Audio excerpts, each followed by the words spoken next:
our writing for now is going to just be recorded, hopefully, and by hopefully, once COVID and it's is figured out and it's a lot safer for us to be back in the building, we can all write together in person, which I cannot wait for. So we're going to go ahead and jump into today's lesson and get started. First, I want to go ahead and show you all our objectives and our standards for today. Our first objective is that Trailblazers will be able to explore the different genres they will tackle in fourth grade writing and the purpose and audience for each. So we're not just going to be focusing on one genre this year. We're going to be focusing on several. And today we're going to get introduced to them all. And then later on this week, we're going to focus on one and begin our first writing assignment. Our academic habit today is annotating for purpose, and we'll get into what that means a little bit later. And the standard we're focusing on is standard 4.10a, author's purpose and craft. So we're going to be able to explain the author's purpose and message within a writing text. And when we get back into the building, I'm going to have a visual tracker for you all with your standards to see which standards you're progressing on and doing well on, and which ones you might need a little more boost on. So let's get into today's lesson. Why do we write? Your due now for today is to click this Google form and answer the following question in at least one complete sentence with using correct conventions. Correct conventions just means capitalization, punctuation, making sure your sentence structure is correct, making sure we don't have any run-on sentences or fragments, things like that. And then when you're done, I know for me, writing can be a little bit difficult, a little bit challenging. So I want you all to watch this motivational video from Kid President to get you in the mindset of writing. So you all just finished your due now. And I want to show you some of the reasons I came up with for why I think we write. Writing can be an emotional outlet for those who are not comfortable speaking out loud. I know for me personally, even though I am a teacher, sometimes I get super nervous to speak out loud. Even doing this video is a little bit weird. So that's one of the reasons I know I personally like to write, because it's easier for me to be able to articulate what I'm feeling if I don't want to say it. Writing also helps build excellent academic habits that transfer over to other subjects. What? Right, we don't just write in writing class. You also write in science when you write your lab reports. You also write in history when you do a research paper. And even sometimes you write in math when you have to show your work. And when Miss Addison or Miss Murray says, you need to show your work and write in complete sentences, which I'm sure they will do this year. Writing also allows us to teach and inform others about specific topics. So since we've been in quarantine, just a little tidbit about myself. I have been reading and writing so much because now that I have a little bit more time, I can do that. And doing that has really helped me be able to inform my friends, my teammates, and my family about different things that they might not have the most knowledge about. So those are the reasons why we write. Now, let's get into some vocabulary. I know I said earlier that we were going to learn about different genres this year. And now that we've discovered our why and why we write, you need to know all these terms in order to be able to articulate and to be able to figure out what the heck kind of writing am I doing today, right?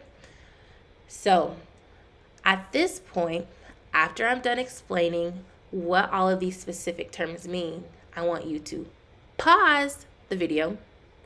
Again, I want you to pause the video and write down these specific terms and their definitions in your own words in your Wheatley Spiral notebook. Obviously, this recording will be left up, so if you need to refer back to it, you can.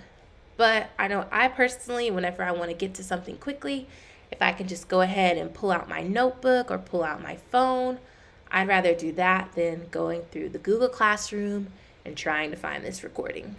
So I would highly encourage, and by highly encourage, I mean I want you to do it. I want you to write down these definitions with their words on a separate sheet of paper. So let's get into this first term, narrative writing. This genre is used to tell a story.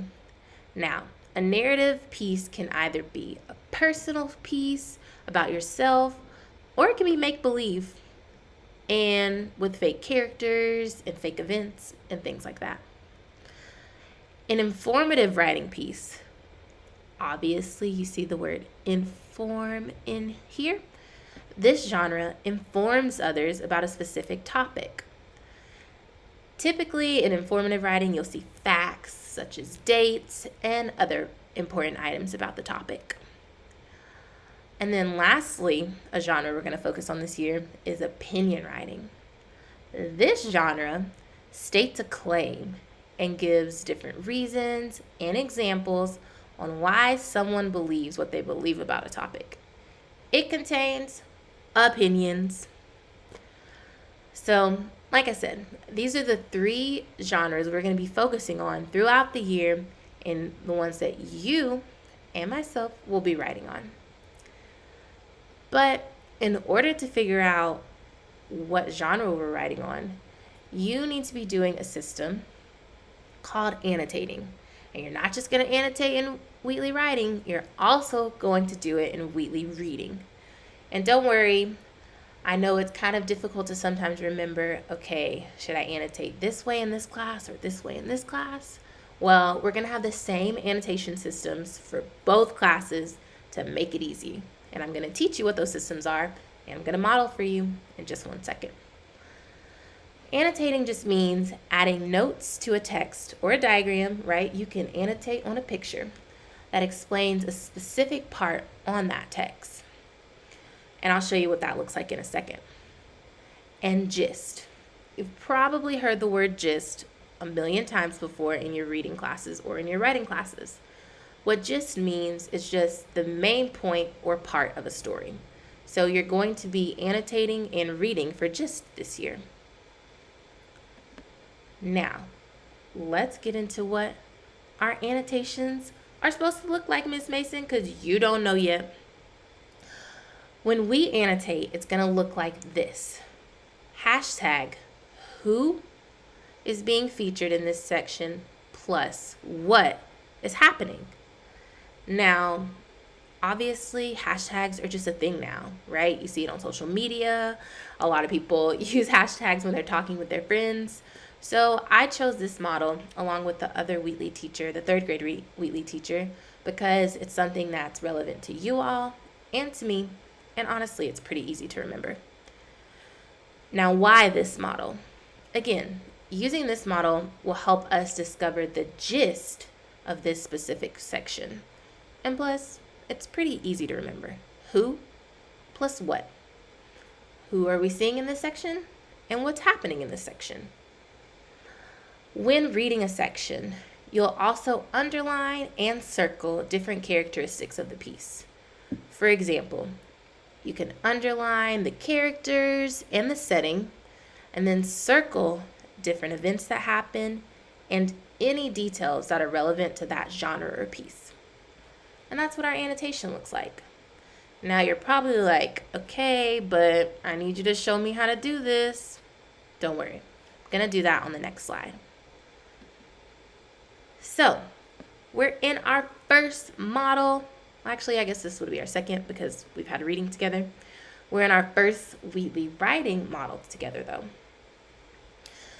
I'm going to walk you through my thinking process for modeling for this piece. Now, obviously we're virtual and everything's digital. So normally what I would do is I would have the physical copy, which I have right here.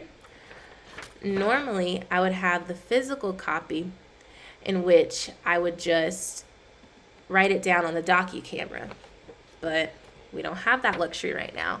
So instead, what I'm going to do is type in these little text boxes. And I'm also going to use the scribble feature to write on the actual text. And we're going to do this. We're going to annotate in order to figure out what genre is this piece, which we're going to do that today and tomorrow and the rest of the year. So get ready. The best pet. I wonder what this is about. My friend Anne, so I see a character already, says her pet is better than mine. Oh no. So Anne, I'm going to circle. I'm going to circle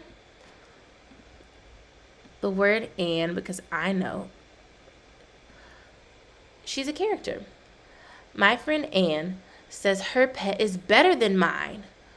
I have a brown cat named Fluffy. Anne has a black and white dog named Spot.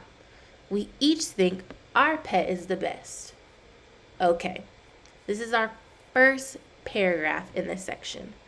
So I'm going to go back to my model, which is hashtag who is being featured in this section plus what is happening.